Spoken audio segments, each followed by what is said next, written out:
Last week, I shared how I make desiccated coconut simply by heating up my coconut chaff for an especially special chinchin recipe, which I'm going to be sharing in this video.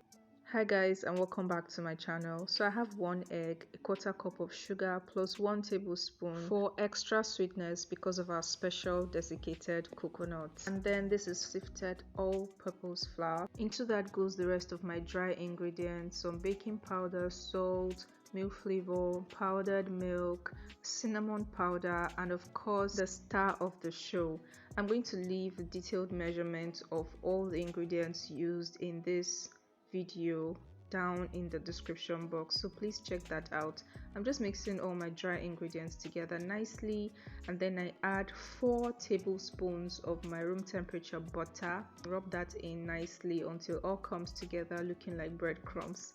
This all sounds cliche because it's like the 3rd chinchin recipe I'm posting in a row, but yeah. Then goes my wet ingredients.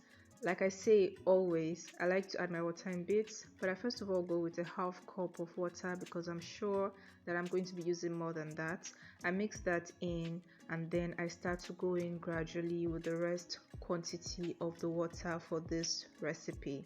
But for reference, I used 1 full cup of water for this particular recipe.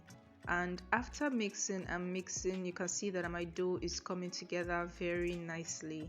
Not too sticky, not sticky at all, and not too dry either. Now that we have both wet and dry ingredients into one compact dough, I've transferred onto a work surface and cut into 2 to make work easier for me. And I realized that my dough was a bit too hard and went in with a little more water. I just kneaded and covered up for 30 minutes to 1 hour. After all that time, the ingredients, the baking powder, the eggs, and everything would have settled nicely, and the dough will now be more rested, even softer and smoother. So you just want to go on to knead a bit more, mostly to deflate any air packets inside the dough. After kneading for a bit, I'll roll the dough out on my work surface and then go on to cut into squares.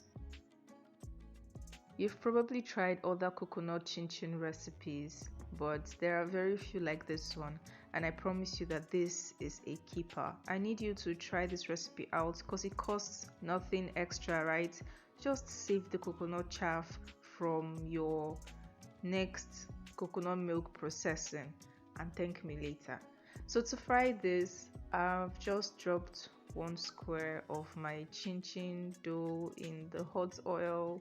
You know the drill, it sizzles and comes up to the top gradually when the oil is hot enough, and then I'll introduce the rest of my chinchin dough. I'm going to fry in batches, of course, and yeah, stir every 30 seconds each so that it doesn't like burn, and by the time it turns like golden brown like this, you know it is ready. This chinchin is absolutely delicious. I'm not even capping. You just have to try it first. The flavor that desiccated coconut brings to it is everything. Try this recipe like this and I promise you'll love it. Please don't forget to give this video a thumbs up if you like it. Also, share this video with people you think it might be helpful to. Leave me a comment. Don't forget to subscribe if you'd like to be a part of this community. And I'll see you guys in my next video. Bye.